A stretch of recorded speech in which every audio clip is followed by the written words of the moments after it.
E antes de Jó está o livro de Esther. São apenas 10 capítulos, né? Um livro pequeno. Gostaria de ler com os irmãos no capítulo 9, a partir do verso de número 29, do 29 ao 32.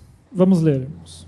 Então, a rainha Esther, filha de Abiail, e o judeu Mordecai escreveram com toda a autoridade, segunda vez, para confirmar a carta de Purim. Expediram cartas a todos os judeus às 127 províncias do reino de Assuero, com palavras amigáveis e sinceras, para confirmar estes dias de Purim nos seus tempos determinados, como o judeu Mordecai e a rainha Esther lhes tinham estabelecido, e como eles mesmos já o tinham estabelecido sobre si e sobre a sua descendência, acerca do jejum e do seu lamento. E o mandamento de Esther estabeleceu estas particularidades de Purim, se escreveu no livro. Irmãos, eu penso que, como eu havia dito de antemão, que Deus está no controle de todas as coisas na nossa vida. Nós temos convicção que o Senhor controla todas as coisas. Olhando para o livro de Esther, é um livro que traz algumas peculiaridades que eu gostaria de dividir com os irmãos. Na verdade, o livro de Esther é o único livro da Bíblia que não cita Deus. Nos seus 10 capítulos não é citado a pessoa de Deus, nem a prática da oração e nem de adoração. Nenhuma referência a Deus, nem oração a Deus, adoração a Deus, nem o seu próprio nome. Porém, irmãos, nós conseguimos evidenciar, em todo o livro de Esther, em toda a história dela, a presença de Deus, em cada ação, em cada decisão, em cada detalhe dessa história, nós podemos ver a mão de Deus agindo, o poder de Deus se manifestando. E isso é muito interessante porque às vezes nós estamos querendo ver Deus e ver Deus fazer grandes coisas e grandes milagres, e a verdade é que nós vamos vivendo a nossa vida, né, irmãos? E muitas vezes nós não sequer conseguimos perceber essa presença de Deus conosco. Nós vivemos de uma forma praticamente independente de Deus, na nossa maneira de pensar, de agir, mas o fato é que Deus está ao nosso lado e está controlando todas as coisas, mesmo naqueles momentos em que nós não conseguimos perceber a presença dele. Olhando para o início dessa história, nós vamos ver que o texto fala de um rei chamado Xerxes, que na verdade na tradução revista e atualizada está como rei Assuero, né? Ele é o rei do Império Medo-Persa. Eu quero que os irmãos de antemão já me desculpem, né, porque na verdade quando eu estou lendo o texto para preparar a mensagem para os irmãos, eu costumo ler algumas versões diferentes, no mínimo 3 versões diferentes, né? E o fato é que essas versões trazem nomes diferentes para os mesmos personagens, né? Eu vou tentar me concentrar na versão que nós estamos lendo, revista e atualizada, né, onde o rei é Assuero e não Xerxes, que é a tradução da NVI, né?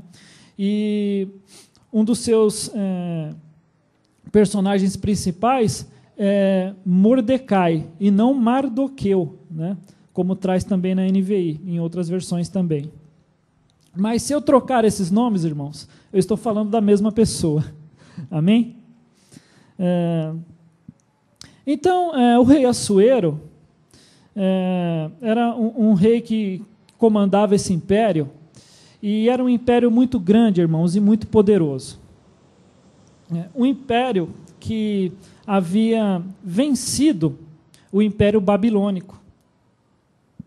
Nós sabemos que o Império Babilônico havia levado o povo de Deus cativo por 70 anos. E em meio a esse período, nós vemos que a guerra entre esses grandes reinos culmina com a vitória do Império Medo-Persa sobre os babilônicos. E no meio dessa guerra e desse confronto está o povo de Deus, está a nação de Israel. Um povo escolhido por Deus, assistido por Deus em todos os momentos da vida dessa nação. E agora o cenário muda, pelo menos na esfera do governo. Mas, na verdade, quando olhamos para a vida desse povo, a situação deles não havia mudado. Eles continuavam escravos. Continuavam dominados por uma força maior, por um império, por um poder político maior que o deles. Era uma nação sem um governo, sem um rei. E esse rei, Assuero, ele estava, na verdade, armando novas guerras, porque ele tinha a intenção, na verdade, de expandir o seu império. E nós vemos no comecinho do livro de Esther que o rei Assuero, ele chama, então, alguns homens importantes da sua região, de todas as suas províncias, e ele governava um total de 127 províncias. Era um território muito extenso, e ele reúne os seus líderes, os seus homens mais importantes, e passa um período, irmãos, de 6 meses, a palavra de Deus diz 180 dias, exibindo o seu poder e o seu império e apresentando a esses homens, na verdade, o seu plano de expandir mais esse reino. O que acontece é que depois desse período, ele oferece um banquete a esses homens, uma grande festa. Uma festa que a palavra de Deus diz que durou por volta de 7 dias. Uma grande festa, ostentando todo o seu poder, toda a sua riqueza, toda a sua glória.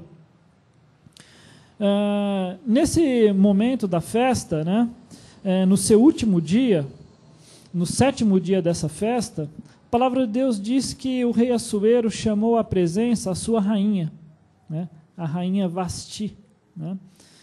A palavra de Deus diz que era uma mulher muito bonita, e como um homem bastante vaidoso, ele não se contentou em expor apenas o seu poder, mas também de mostrar a sua bela mulher.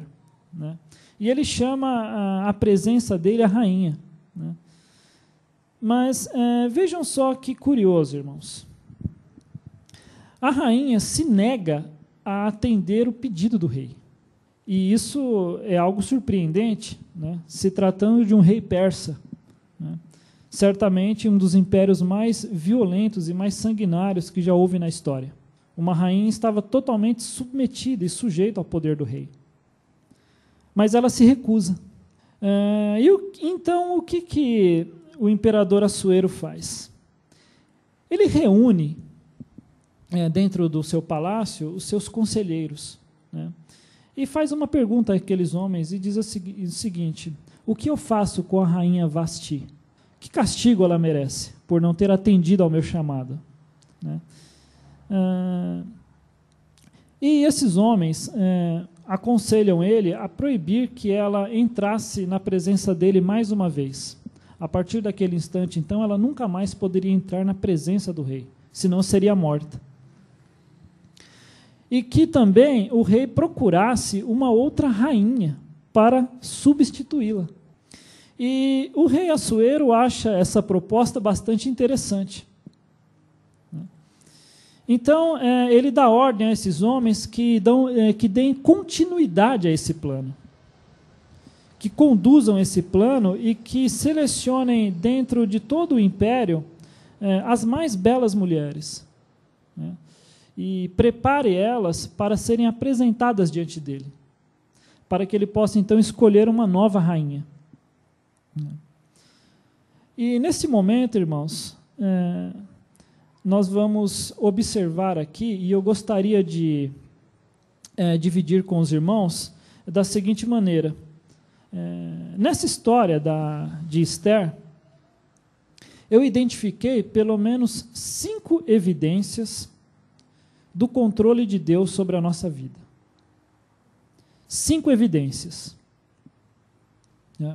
Nós vamos observar como Deus age, de 5 maneiras diferentes, sem que muitas vezes nós estejamos percebendo que Deus está fazendo todas as coisas por nós. Porque a primeira evidência nós vamos identificar neste momento, onde um rapaz chamado Mordecai, um judeu,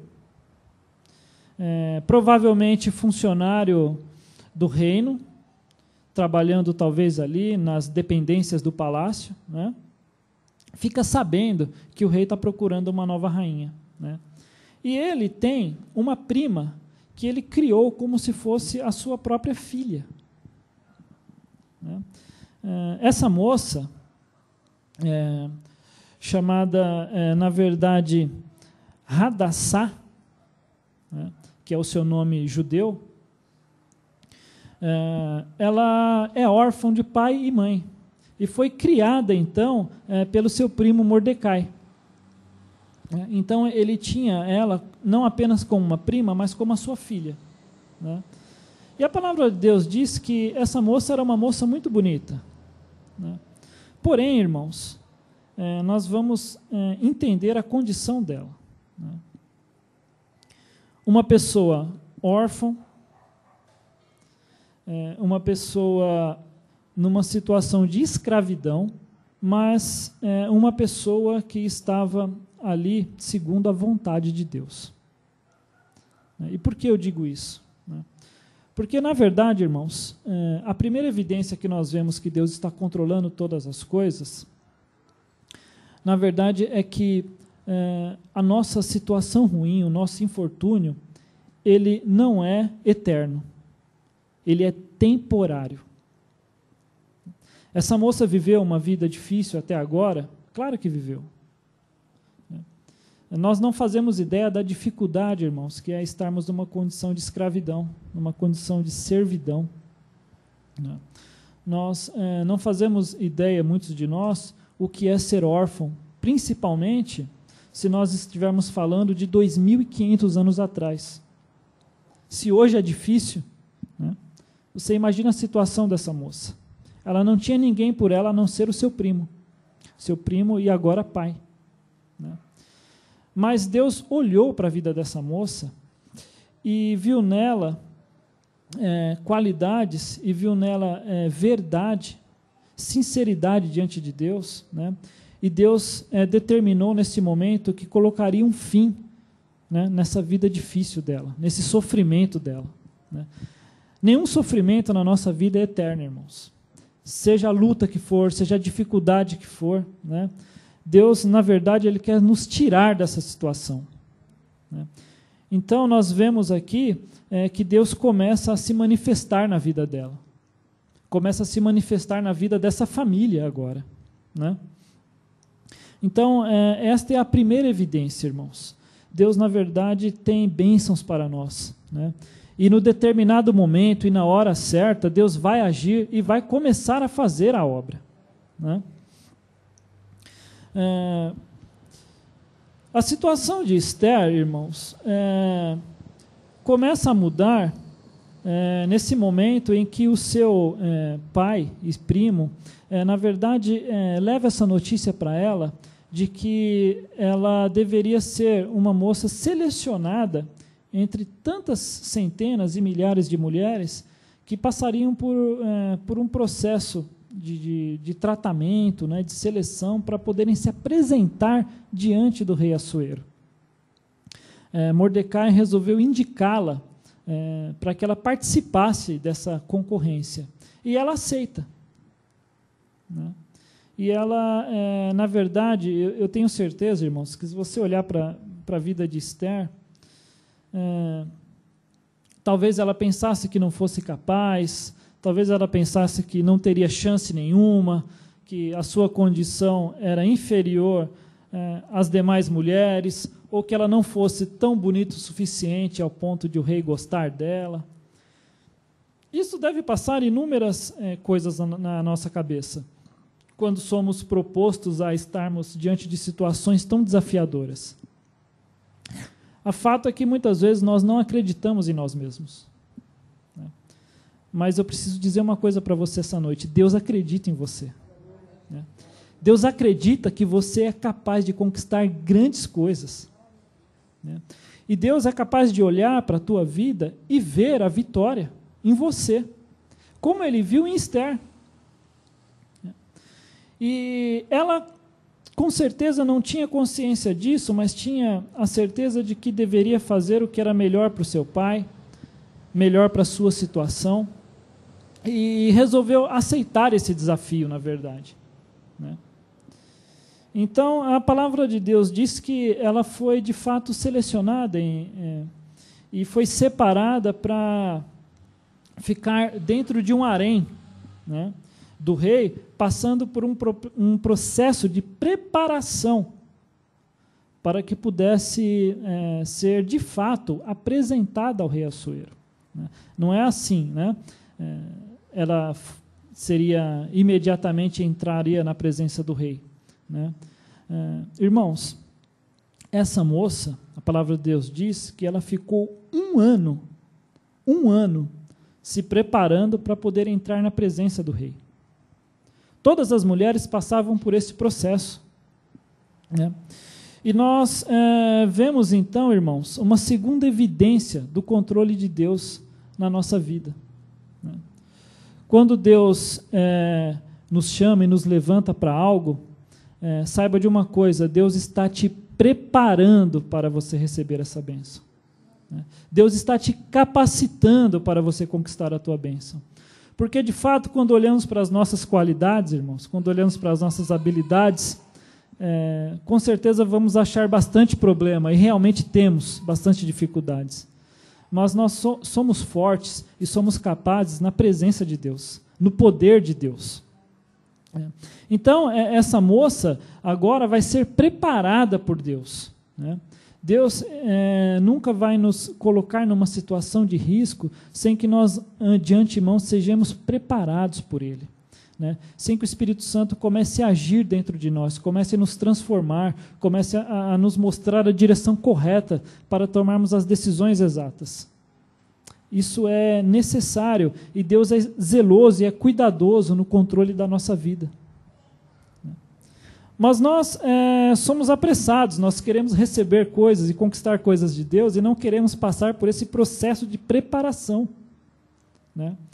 O que nós queremos muitas vezes é ganhar um dinheiro fácil, é ganhar um emprego fácil, é ter todas as coisas facilitadas e conquistar tudo da maneira mais rápida possível.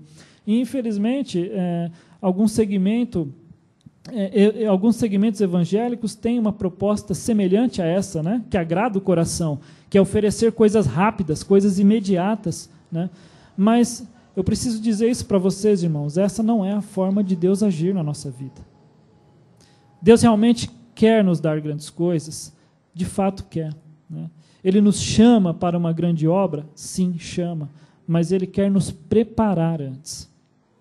Nós precisamos ter essa paciência em Deus, de se sujeitar a passar por este processo de preparação. Eu acho muito interessante que Esther vai se submeter a esse processo de preparação, e é um processo de embelezamento. Já pensou, irmãs, principalmente, um ano no salão de beleza? Que maravilha, hein? Vocês vão uma tarde, já ficam felizes?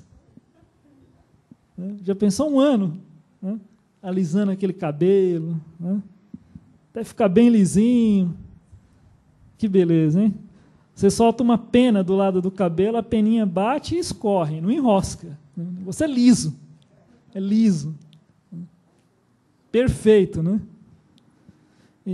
Então você imagina um ano num salão de beleza, né? Aí vocês vão dizer, glória a Deus, que bênção, é palavra de Deus para a minha vida. Eu sei, irmãs, não é fácil, mas eu imagino que devia ser bem caro ficar um ano no salão de beleza, né? Mas o fato é que essa moça, ela se sujeita a isso, né? E passa por esse período, né, irmãos, de um ano se preparando, né, para poder entrar na presença do rei, né?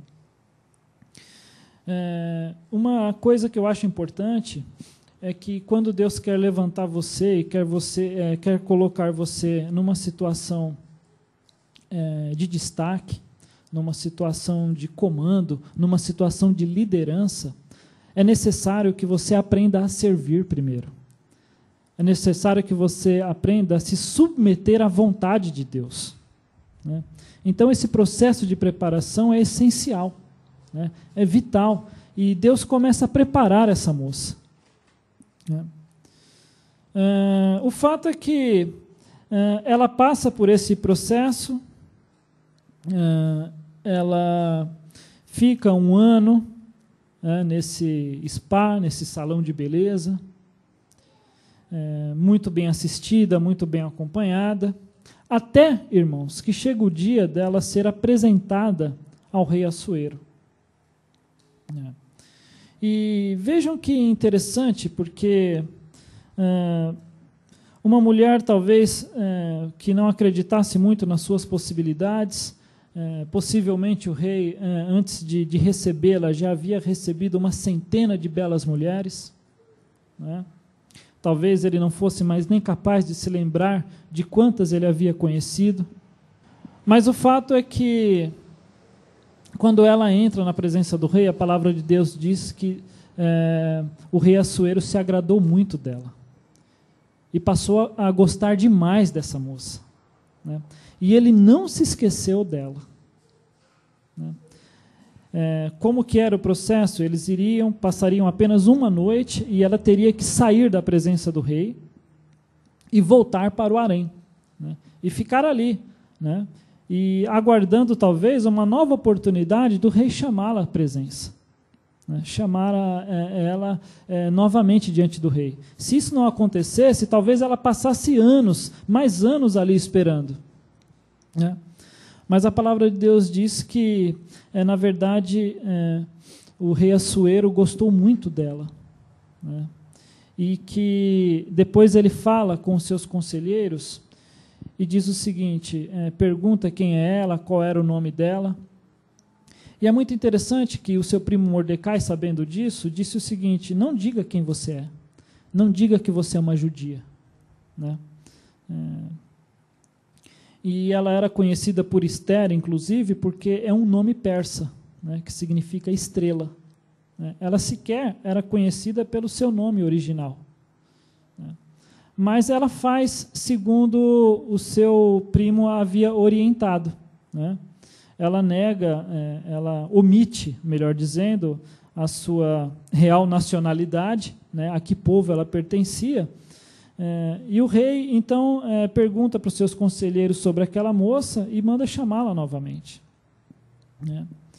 E vejam que maravilha, irmãos, porque essa moça, nesse momento, se torna a rainha da Pérsia, né? O rei, numa cerimônia, unge ela como rainha da Pérsia, a rainha Esther. Ela saiu de uma condição de escrava, né, de uma condição de ser subjugada, para se tornar simplesmente a rainha de uma grande nação, de uma grande potência. Na verdade, é uma rainha de muitas nações, né, de os maiores impérios que já existiu na história da humanidade. Como eu disse para os irmãos, quando Deus levanta alguém, é para servir. Não é para ostentar uma posição de riqueza, uma posição de destaque, mas para servir a Deus e servir ao próximo, né? Essa é a vontade de Deus para a nossa vida. É muito interessante, então, que assim que ela se torna rainha, o seu primo, transitando ali pela região do palácio, ele toma conhecimento de que alguns dos servos do rei estavam tramando contra ele para matá-lo. Então Mordecai corre, né, e avisa a rainha Esther que existe um plano para o rei ser assassinado. E eu gostaria que os irmãos lessem essa passagem, capítulo 2, verso 22. Vamos acompanhar aqui no texto sagrado, amém? Capítulo 2, verso de número 22. Veio isso ao conhecimento de Mordecai, que o revelou à rainha Esther. E Esther disse ao rei em nome de Mordecai. Mordecai avisa a Esther desse plano e, na verdade, ela vai na presença do rei e avisa para ele que existe um plano para matá-lo. E o rei, então, avisado, se previne e manda enforcar, né, esses dois homens que estavam tramando contra a vida dele. E aí nós vemos, irmãos, uma terceira evidência do controle de Deus sobre a nossa vida. É a evidência de que Deus faz as coisas da forma que Ele quiser fazer. É segundo a vontade dEle e não segundo a nossa vontade. Porque nesse momento que Esther avisa ao rei, ela fala que foi Mordecai quem descobriu. A palavra de Deus diz que ela foi em nome de Mordecai. Mas veja só que interessante, irmãos. Você sabe quem, na verdade, é honrado nessa situação? Um homem chamado Amã. Capítulo 3, verso de número 1. Depois dessas coisas, o rei Assuero engrandeceu a Amã, filho de Amadata, o Agatita, e o exaltou e lhe pôs o trono acima de todos os príncipes que estavam com ele. Essa era a vontade de Deus, queridos. Ele faz as coisas da forma que Ele quer. Quando nós estamos fazendo a vontade de Deus, na verdade devemos nos sujeitar à forma dele trabalhar. Não fazer as coisas aguardando uma recompensa imediata. Aguardando um reconhecimento, porque muitas vezes, irmãos, esse reconhecimento não vem. Mas o que Deus quer ver em nós é até que ponto nós somos realmente dignos, somos fiéis a Ele. Porque você imagina, então, um homem que está ali naquela condição de empregado, salvou a vida do homem mais poderoso da terra, né? E um outro qualquer lá tomou a bênção, por assim dizer. Não é? Mas Deus está controlando todas as coisas na sua vida, irmãos. Nós constantemente somos expostos à injustiça. Porém, a palavra de Deus diz que haverá um momento em que o justo juiz julgará todas as coisas. A injustiça do mundo não passará impune, em nome de Jesus. Os momentos de injustiça que vivemos também são temporais, né? São finitos, né? Haverá um momento que toda a justiça será feita, irmãos. Nós não podemos nos abater diante da injustiça do mundo, porque isso vai acontecer muitas vezes. Nós precisamos, na verdade, confiar em Deus. Confiar que mesmo nessa situação, quem está no controle é Deus. E se essa foi a forma que Ele escolheu de agir, devemos glorificá-lo nisso. Porque é a vontade dEle que está sendo feita. Então essa é a terceira evidência do controle de Deus. Ele faz da forma que Ele quiser fazer. E Mordecai é bastante fiel a Deus. Porque a palavra de Deus diz então que ele nunca se prostrou a esse homem. Porque nós sabemos que os judeus têm leis bastante severas e eles só devem se curvar diante do Deus verdadeiro. A nenhum homem, a nenhuma estátua, absolutamente nada eles prestam culto. e Mordecai respeitou a sua religião, a sua fé em Deus, né? Porque agora Amã estava numa condição onde, quando ele entrava na presença dos outros príncipes, dos outros homens, eles deveriam se curvar e se prostrar diante de Amã.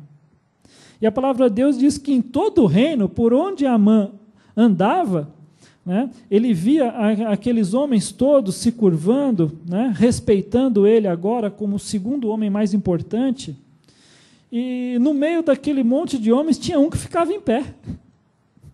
Tinha um que toda hora estava, né, peito estufado, cabeça erguida. Quem que era? Mordecai. E o fato é que isso irritava tanto Amã, irritava tanto, que ele agora começou a planejar matar, mas não apenas matar Mordecai, mas matar todo o povo judeu. Porque ele foi perguntar quem era aquele homem e investigar a sua vida. Ele falou, esse é um servo de Deus. Esse aqui eu conheço. Então, eu vou resolver dessa forma. Eu vou exterminar com todo o povo. Vou acabar com todos eles. Porque talvez eu mate Mordecai e outro judeu resolva me desrespeitar. Então, é melhor eu acabar com todos de uma vez. E nós vamos observar aqui que ele começa a tramar, na verdade, um plano para matar o povo judeu. Seria um genocídio, seria, na verdade, um extermínio do povo escolhido por Deus. Mas, irmãos, o povo judeu sofreu, durante milênios, várias ações para ser exterminado, e esse povo nunca acabou. E nunca acabará, porque é o povo escolhido de Deus. A palavra de Deus diz que ai das nações e ai dos povos que se levantam contra eles, porque serão exterminados da terra. Isso é palavra de Deus, irmãos. E nós observamos aqui que esse homem vai tramando contra Mordecai, e Mordecai, na verdade, nesse momento, não sabe o que está acontecendo, né? Ele apenas está mantendo a sua fidelidade em Deus, está fazendo a vontade de Deus. E nesse momento, ele não sabe, mas está arriscando a sua própria vida, né? Porque fatalmente ele seria morto. Porém, quando Amã decide a data e decide o momento em que exterminaria o povo judeu, ele divulga cartas por todas as províncias. Todas as províncias recebem uma carta do rei. Porque, na verdade, ele contou o seu plano ao rei. O rei disse, faça o que você quiser. Você é um homem de autoridade, é um homem importante. Se você acha que é melhor exterminar esse povo, extermina. Né? E está aqui o meu anel, e com o meu anel você pode carimbar a carta, e todos saberão que é palavra do rei e deve ser cumprida. Então Amã manda a carta para toda a província, e dizendo que todo o povo judeu deveria ser exterminado. E isso tinha data e hora para acontecer. Porém, irmãos, quem está no controle de todas as coisas é Deus, aleluias. Glória a Deus. Porque Mordecai fica sabendo desse plano, toma conhecimento dessas cartas, e ele corre para avisar mais uma vez a rainha Ester do que está acontecendo. E aí nós vamos ver, irmãos, uma quarta evidência de que Deus está no controle de todas as coisas. Qual é essa quarta evidência? É que Deus usa quem Ele quiser usar. Deus, na verdade, irmãos, não depende de mim, né, para trazer essa palavra essa noite. Deus não depende de você para absolutamente nada. Né? Deus é capaz de fazer tudo, por todo o tempo, sempre, sem depender de absolutamente nada. Né? Nós somos usados por Deus, na verdade, pela sua infinita graça e misericórdia. É por isso que nós estamos aqui, é por isso que podemos adorá-lo, é por isso que temos a honra de servi-los. de servi-lo, mas de fato Deus age da forma que quiser e usa, então, agora, quem Ele quiser usar. Porque, irmãos, ele fala com a rainha Esther, e eu quero que os irmãos acompanhem comigo no capítulo de número 4, verso de número 11.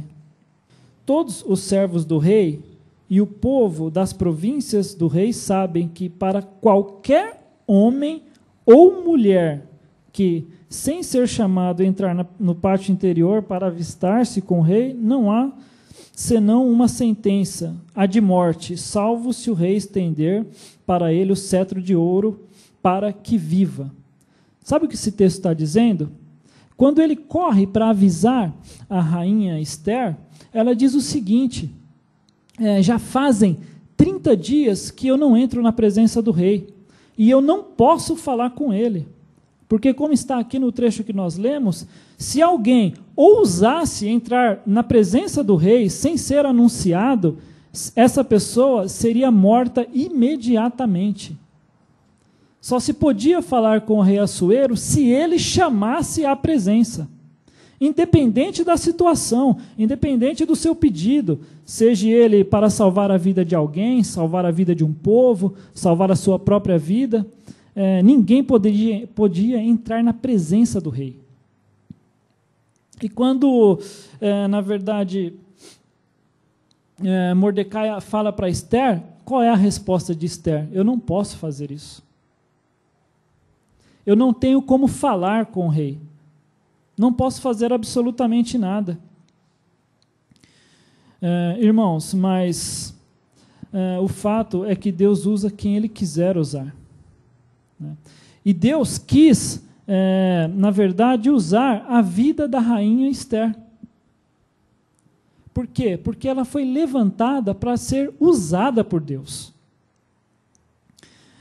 Porque Mordecai, quando ouve essa palavra, esse recado, de que ela não iria entrar na presença dele, ele fala duramente, ele manda novamente um recado para a rainha e diz o seguinte, avise para a rainha Esther o seguinte, que se ela não falar com o rei, se ela não entrar na presença do rei em favor do seu povo, saiba que Deus, né, saiba que Ele poderá livrar o seu povo e deixar esse povo viver perpetuamente de outra maneira. Mas, quem sabe você não foi levantada como rainha para fazer isso? Então, quando ela ouve essa palavra do seu primo, né, e do seu pai, ela começa a pensar, será que eu estou aqui e eu cheguei a essa condição de rainha por quê? É o momento de pensar, por que você está no controle de alguma coisa? Existe uma nação precisando dela agora. Né? E veja que maravilhoso, irmãos, porque essa moça, então, toma consciência de que ela é o instrumento de Deus para abençoar a vida de uma nação inteira. E ela ousa, então, entrar na presença do rei. Agora, irmãos, arriscando a sua própria vida, porque ela não foi chamada à presença do rei. Mas, depois de ouvir essa palavra dura, né, do seu primo, ela decide enfrentar o rei e defender o seu povo. E Deus é maravilhoso, irmãos, porque, de fato, Ele está no controle da situação. Porque a palavra de Deus diz que está o rei Assuero sentado no palácio, num grande trono, absolutamente sozinho, segurando o seu cetro, né? Um cetro de ouro, uma visão realmente muito impressionante, de muito poder, né? De muita intimidação. E essa moça decide entrar na presença do rei. Ela entra por aquele palácio e vai e fica diante do rei. E Deus usa, às vezes, a vida de pessoas que você não espera, né, para abençoar a sua vida. Porque, irmãos, a palavra de Deus diz, então, que Assuero levanta o seu cetro de ouro e aponta para a rainha Esther e permite, então, que ela toque no cetro. Isso era um sinal de que ele havia perdoado ela, e então estaria disposto a atendê-la. A sua vida naquele momento foi poupada. E nós vemos que isso realmente é poder de Deus, é a ação controladora de Deus sobre todas as coisas. Porque ela entra na presença do rei, tem a sua vida poupada, mas ainda não diz exatamente o que ela queria. E é muito curioso, porque ela faz um convite ao rei Assuero. Fala, olha, eu quero oferecer um banquete ao meu rei. Vou preparar um grande banquete para o meu rei. E eu quero que esteja presente apenas você e Amã. E veja só que interessante, irmãos, porque ela age com muita dignidade, porque o que ela teria para falar é algo muito sério, e ela chama à presença também Amã, que seria futuramente acusado, né, dessa tentativa de genocídio. Então, ela convida, o rei aceita o seu convite para participar desse grande banquete, e nós vamos perceber então, irmãos, que ela se reúne com o rei, com Amã, e ela diz o seguinte, que ela é judia e que seu povo está agora sendo ameaçado de extermínio. Olha só que coisa, irmãos. Só que Amã está sentado nessa reunião achando que estava tudo bem, achando que na verdade, as coisas caminhariam muito bem para o lado dele, porque o rei tinha dado muito poder para esse homem, mas na verdade não é bem assim, porque ele havia planejado enforcar Mordecai, e a palavra de Deus diz que perto da casa dele ele mandou preparar uma forca muito alta, e deixou preparado para enforcar Mordecai, e ele foi à presença do rei pedir autorização para fazer isso. E aí nós vemos mais uma vez o controle de Deus sobre todas as coisas, porque uma noite antes desse banquete que a rainha ofereceu, o rei tinha passado uma noite em claro, não havia conseguido dormir, né? E ele pediu então para que trouxesse à presença dele o livro das crônicas dos reis, para que ele lesse tudo o que estava acontecendo, né? Todo o diário do seu próprio reino. E lá estava escrito que um homem chamado Mordecai havia salvado a vida dele. E ele fica muito impressionado com isso. Como um homem salvou a minha vida, eu não o conheço.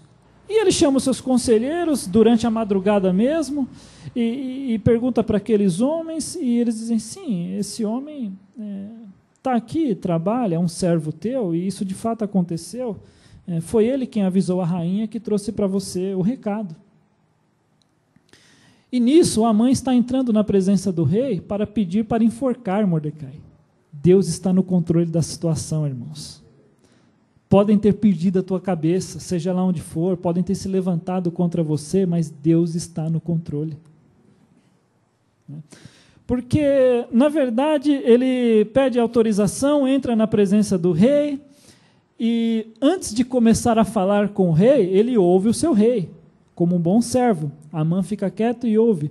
Então Assuero diz o seguinte para ele, Amã, o que eu devo fazer com um homem que eu quero honrar muito, quero honrar demais?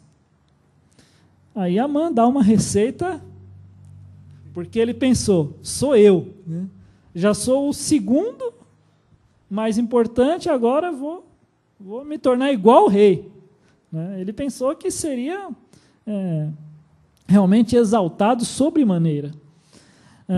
Porém, o rei, ouvindo seus conselhos, ele diz, olha, leva ele para passear de cavalo pela cidade, com teu cetro, com a tua roupa, como se fosse o próprio rei, né? E ponha servos aí para puxar o cavalo na frente, faça um belo desfile com ele.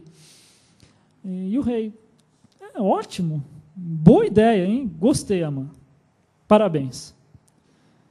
Faça o seguinte, chame Mordecai e faça isso com ele. Glória a Deus, irmãos. Deus reverteu a situação. Deus reverte as situações da nossa vida. Ele está no controle da nossa vida.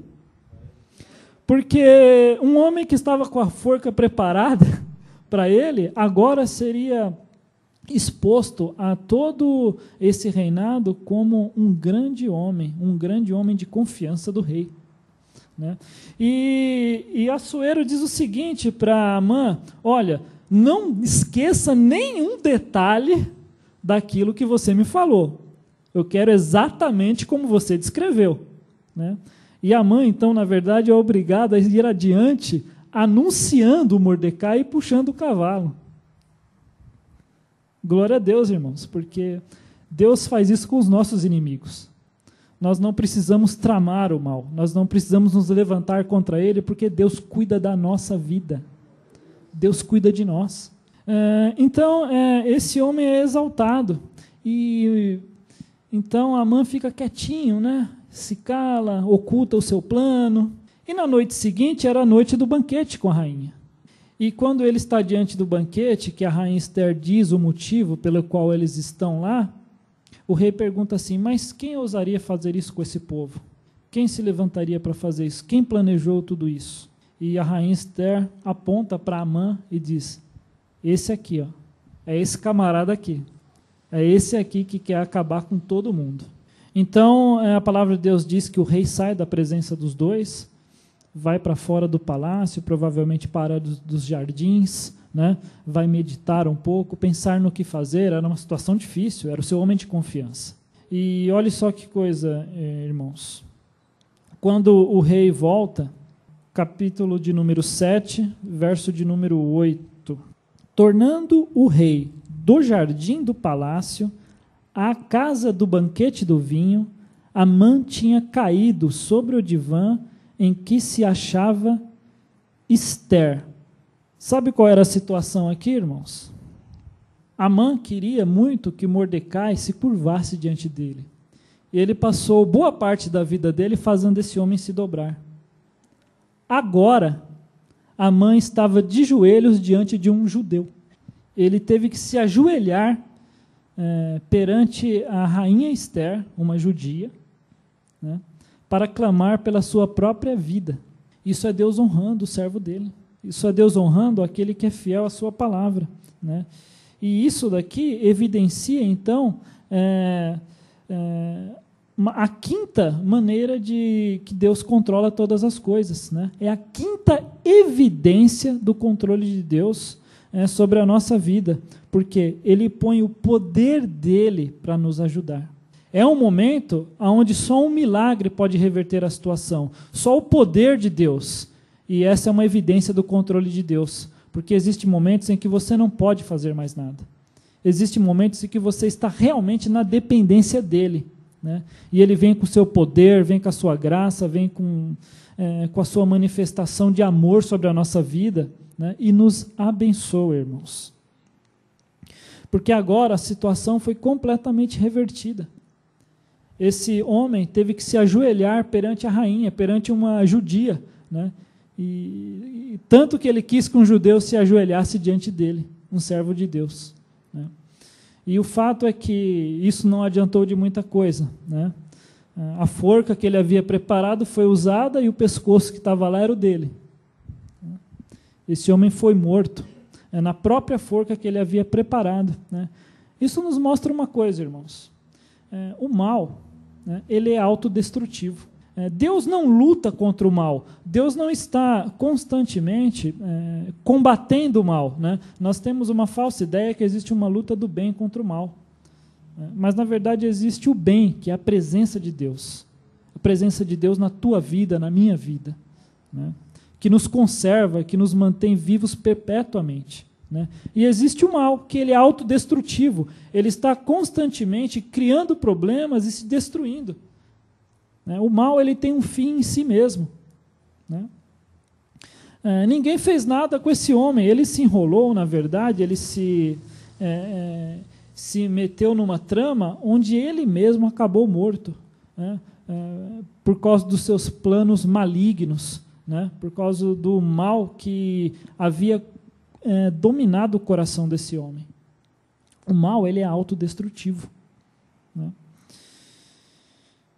Então, nós temos aqui uma palavra de bênção para a nossa vida. Capítulo de número 9, verso de número 30. que é parte do texto que nós lemos no início. Expediram cartas a todos os judeus, às 127 províncias do reino de Assuero, com palavras amigáveis e sinceras. Na tradução da NVI, diz o seguinte: cartas a todos os judeus das 127 províncias do império de Xerxes, desejando-lhes paz e segurança. Irmãos, quando Deus está no controle da nossa vida, né, quando nós permitimos que Deus haja na nossa vida, o que Ele tem para nós é paz e segurança.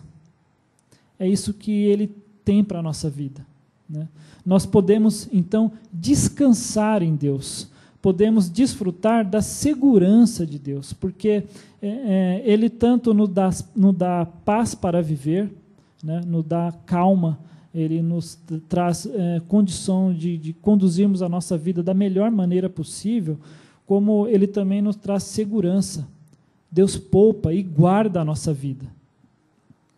Assim como guardou a vida dessa família, guardou a vida dessa moça, guardou a vida desse homem, Deus tem guardado a minha vida, guardado a sua vida, né? Deus está no controle de todas as coisas, né? Nós observamos aqui a história de um livro que sequer cita o nome de Deus, mas nós podemos observar aqui, irmãos, o agir de Deus em cada passo, em cada situação. E eu quero dizer que é a mesma coisa na tua vida, né? Independente do que você estiver tendo que fazer, o que você estiver passando, saiba que Deus está caminhando ao seu lado. Deus está te ajudando, Deus está te assistindo, né? E Ele traz hoje para você uma palavra que é paz e segurança na sua vida. Amém? Graças a Deus pela palavra que Ele nos trouxe essa noite.